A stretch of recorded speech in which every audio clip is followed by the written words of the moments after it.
مقدمہ کی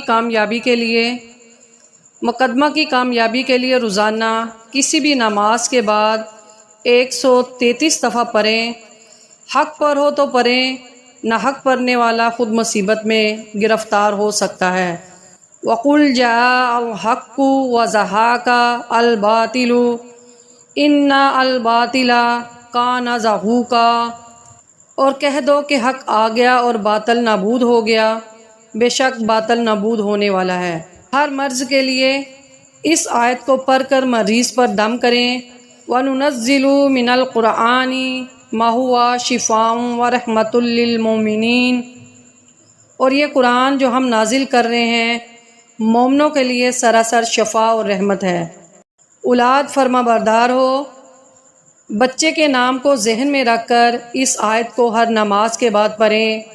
وَأَصْلِحْ لِي فِي ذُرِّيَّتِي إِنِّی تُبْتُ عَلَيْکَ وَإِنِّی مِنَ الْمُسْلِمِینَ، اور میرے لیے میری اولاد میں صلاح و تقویٰ دے، میں تیری طرف رجوع کرتا ہوں اور میں فرما برداروں میں ہوں۔